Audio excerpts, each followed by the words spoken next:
সেদিন ঝমঝম করে বৃষ্টি পড়ছে সকাল থেকেই। সারাদিন কেমন একটা অলস ভাব নিয়ে অফিস করলাম। শরীরটা কদিন থেকে খুব একটা ভালো যাচ্ছিল না। প্রচন্ড কাজের চাপ ও আবহাওয়ার খামখেয়ালিপনা। যাই হোক, সেদিন অফিস থেকে ফিরতে ফিরতে সন্ধে হয়ে গেল। বিকেল থেকে বৃষ্টি ও প্রচন্ড বাতাস, বেশ শীত শীত করছিল। রাতে আজ আর রান্নার ইচ্ছেটাই নেই। আমার স্বামী অরবিন্দ এক কোম্পানিতে চাকরি করে। দুজনে আপাতত একটা বাড়ি ভাড়া নিয়েছি, কারণ আমরা যে অ্যাপার্টমেন্ট কেনার জন্য বুক করেছি সেটা এখনো রেডি হয়নি। মাস কয়েক দেরি আছে। যাই হোক, কর্মসূত্রে স্বামী বেশিরভাগ সময় বাইরে বাইরে থাকি। অরবিন্দ আর আমি আগে যে বাড়িতে থাকতাম সেই বাড়িটা থেকে আমার অফিস বেশ দূর, তাই অফিসের কাছে একটা অ্যাপার্টমেন্ট আমরা বুক করলাম। আর আগের বাড়িটা ছেড়ে দিন কয়েক আগে এই বাড়িটা ভাড়া নিয়ে শিফট করেছি। হ্যাঁ, সেদিন রাতে খাবার অর্ডার করলাম একার জন্য। সকালে অরবিন্দ 2 দিনের ট্যুরে গেছে। রাত 9টা নাগাদ আমার হোম ডেলিভারি খাবার চলে এলো, মাটন বিরিয়ানি আর মাটন কষা। কিন্তু জনপ্রিয় সেই রেস্তোরাঁর খাবার প্যাকেটটা খুলতে কেমন যেন একটা দুর্গন্ধ নাকে এসে ঠেকলো। আমি খাবারের কাছে নাক নিয়ে ঘ্রাণ নিলাম, কিন্তু অবাক হলাম সেই খাবারের থেকে সুঘ্রাণ অনুভব করি। প্রথম পাওয়া সেই দুর্গন্ধের ঘ্রাণ যে কয়েক মুহূর্তের ছিল, আর নেই। একটু খাবার তুলে মুখে দিতে গিয়ে শরীরটা গুলিয়ে উঠল, যেন কোনো পচা খাবার মুখে তুলছি। সাথে সাথে রেস্তোরাঁয় ফোন করলাম। ম্যানেজার বললেন, ম্যাডাম, এই খাবার নিয়ে তো কোনো অভিযোগ আসেনি, আমরা কখনো বাসি পচা খাবার বিক্রি করি না। যাই হোক, আপনাকে আরো একটা খাবারের পার্সেল পাঠাচ্ছি, আমাদের লোককে আপনার আগের খাবারটা দিয়ে দেবেন। আবারও লোকটা এলো, সে নতুন পার্সেল দিয়ে আগেরটা নিয়ে গেল, কিন্তু এবারেও খাবারটা খেতে পারলাম না। সেই একই দুর্গন্ধ। তবে আর ঘুরিয়ে সেই রেস্তোরাঁয় ফোন করে অভিযোগ জানাতে ইচ্ছে করলো না। কিছুক্ষণ বাদে রেস্তোরাঁ থেকেই ফোন এলো। ম্যানেজার বললেন, খাবার তো ভালোই আছে ম্যাডাম। 2-4 কথা শুনিয়ে আমিও ফোনটা কেটে দিলাম। যাই হোক, ফ্রিজে রাখা পাউরুটি, দুধ আর মিষ্টি দিয়ে রাতের ডিনার সেরে শুতে যাওয়ার জন্য রেডি হচ্ছি। মনে হলো কিচেনে কেউ আছে। কিচেন থেকে প্লেট ভাঙার শব্দ হতে ঘর থেকে বেরিয়ে বারান্দায় এসে কোণের দিকে থাকা রান্নাঘরের দিকে ছুটে গেলাম। রান্নাঘরের দরজায় গিয়ে দাঁড়াতে মেজাজটা আরো বিগড়ে গেল। আমার না খাওয়া বিরিয়ানি সারা ঘরে ছড়িয়ে ছিটিয়ে পড়ে আছে। ডিনার সেটের চীনামাটির প্লেট মেঝেতে টুকরো টুকরো হয়ে ভেঙে ছড়িয়ে ছিটিয়ে আছে। এ কাজ কে করলো? আশেপাশে বিড়ালও তো খুঁজে পেলাম না, আর বিড়াল আসবেই বা কি করে? জানলা তো বন্ধ। তখন যুক্তি দিয়ে ঘটনার পোস্টমর্টেম করার মতো মানসিক অবস্থা আমার ছিল না। শরীর চাইছিল নরম বিছানায় একটা শান্তির ঘুম। নোংরা পরিষ্কার করে রান্নাঘর থেকে বেরিয়ে বারান্দা এসে দাঁড়িয়ে আমি যেন নিশ্চল পাথরের মূর্তি হয়ে গেলাম খুনকের জন্য।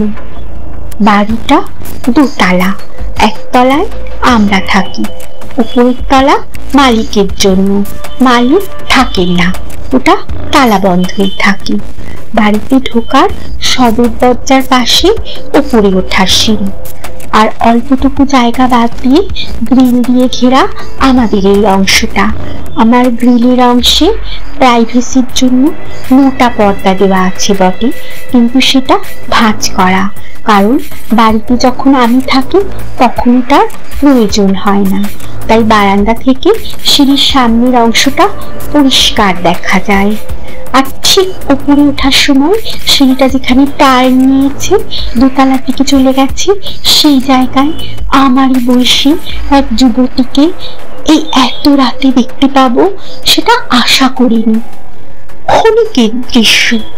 মেয়েটা সিঁড়ির ধাপে পা ঝুলিয়ে আমার দিকে মুখ করে বসে আছে।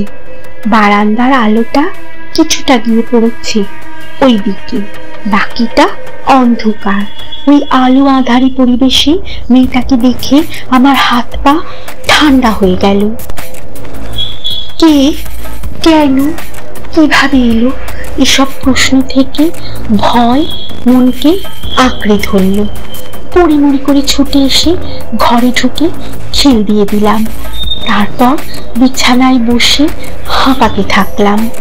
বাইরে বৃষ্টি ও হাওয়ার দাপট যেন বেড়ে গেছে। কাঁপা হাতে ফোন তুলে অরবিন্দকে ফোন করতে গিয়েও পারলাম না। বিষয়টা হয়তো সে বিশ্বাসই করবে না। অলরেডি কয়েকদিনও থেকেছে এখানে, যদি এমন কিছু তার সাথে ঘটতো তবে সে বলতো।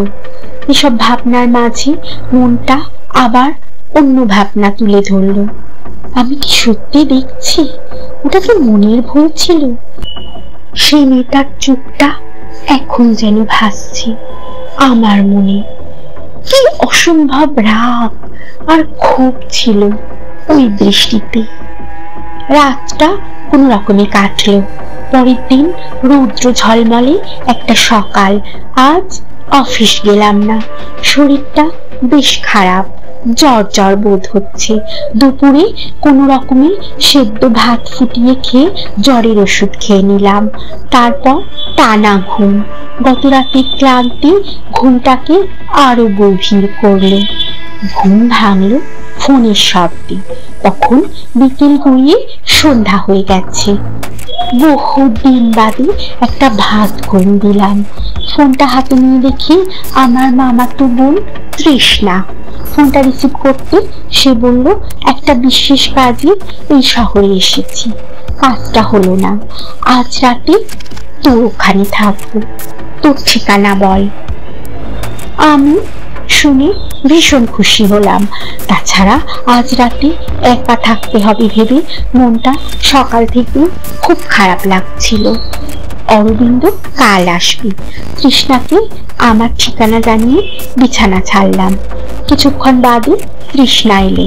অনেক রাত পর্যন্ত গল্প গুজব করে ঘুমোতে গেলাম, কিন্তু রাতে আমার ঘুম ভেঙে গেল তৃষ্ণার চিৎকারে। ওকে যেন বোবায় ধরেছে। ও আমার দিকে তাকিয়ে প্রচন্ড ভয় বু বু শব্দ করছে। ওর বিস্ফারিত চোখ দেখে আমি নিজেও আমার আশেপাশে তাকালাম, কিন্তু কিছুই তো দেখতে পেলাম না। ওকে অনেক বুঝিয়ে শান্ত করতে ও যা বলল তাতে আমারও মনে একটা অসম্ভব ভয় চেপে বসলো। তৃষ্ণা বলল, জানিস নিবেদিতা, নাইট ল্যাম্পের আলোতে আমার ঘুম আসছিল না। তুই কিছুক্ষণের মধ্যে ঘুমে কাদা হয়ে গেলেও আমার ঘুম আসছিল না। এপাশ ওপাশ করতে করতে হঠাৎ দেখি আমাদের বয়সী এক যুবতী ঠিক তোর মাথার পাশে বসে আমার দিকে কটমট করে তাকিয়ে আছে। ব্যাস, তৃষ্ণার ওই কথাটুকু আমাকে মনে করিয়ে দিল গত রাতের সেই দৃশ্যটা। মনটা আবারও খারাপ হয়ে গেল। সকালে তৃষ্ণা চলে গেল। যাওয়ার আগে বলে গেল, বাড়িটা তোরা ছেড়ে দে, নইলে ক্ষতি হবে, কিছু একটা রয়েছে এখানে। বুঝলাম গত আগের রাতে আমার দেখা দৃশ্য মনের ভুল ছিল না। সেটাতে পাকা শিলমোহর দিয়ে গেল তৃষ্ণা। আমি অফিস করলাম মন মরা হয়ে। আজ রাতে অরিন্দম ফিরছে। অফিস থেকে বেরোচ্ছি, আমার এক কলিগ সৌমিতা জিজ্ঞেস করলো, তোমার মুড অফ কেন? বললাম, শরীরটা ভালো না। ওর সাথে গল্পে গল্পে রাস্তা হাঁটতে হাঁটতে আমি প্রায় বাড়ির কাছে এসে পড়লাম। তখন আমি ওকে বললাম, আজ আমার বাড়ি থেকে একটু চা খেয়ে যাও। সমিতা আপত্তি করলো না, ও পাশের পাড়াতে থাকে। বাড়ি এসে ওকে বসার ঘরে বসিয়ে চা করতে গেলাম। তখনই মাথাটা কেমন যেন দুলে উঠল। জ্ঞান ফিরতে দেখি আমি মেঝেতে শুয়ে। সমিতা আমার চোখে মুখে জল দিয়ে আমার জ্ঞান ফেরালো। আমার শরীর ভীষণ খারাপ লাগছিল। ও আমাকে ডাক্তারের কাছে নিয়ে গেল। জীবনের চরম ক্ষতিটা জানতে পারলাম। আমি 5 মাসে প্রেগন্যান্ট ছিলাম। ওই ভ্রূণ নষ্ট হয়ে গেছে। অরবিন্দ ফিরতে ওকে সব জানালাম। ও বিশ্বাস করলো কিনা জানি না, তবে পরের দিন অন্য একটা বাড়ি ভাড়া নিয়ে নিল। আমরা এই বাড়িটা ছেড়ে দিলাম। অন্য বাড়িটায় আমরা বেশ ভালোই ছিলাম, কিন্তু আমার ক্ষতি হলেও সেই বাড়ির রহস্য আমাকে যেন টানছিল সত্যিটা জানার জন্য। অনেক খোঁজ করে জেনেছিলাম সেটা। ওই বাড়িতে নাকি ভাড়া নিয়ে উঠেছিল ওই যুবতী মেয়েটা। সেও চাকরি করত। হঠাৎ একদিন সে সুইসাইড করে। পোস্টমর্টেম রিপোর্ট বলেছিল মেয়েটা প্রেগন্যান্ট ছিল। এক অতৃপ্তি নিয়ে কোনো অজানা কষ্টে এই পৃথিবী ছেড়ে যাওয়ার যন্ত্রণা। হয়তো একজনের জন্য বাকি সবাইকে দোষী ভাবার জন্য পারে প্রতিশোধ স্পৃহা বা নিজের অতৃপ্তির ক্ষোভে অন্যের ক্ষতি করা। ক্ষতিটা তো আমার হয়ে গেল। আজও মনে হয় হয়তো ওই বাড়িতে না গেলে আমার এমনটা হতো না। অদ্ভুত এই প্রকৃতি, কত রহস্যে পরিপূর্ণ। কোনটা যুক্তিগ্রাহ্য প্রমাণে বাস্তব, আর কোনটা যুক্তিগ্রাহ্য বিশ্বাসের বাইরে অলৌকিক।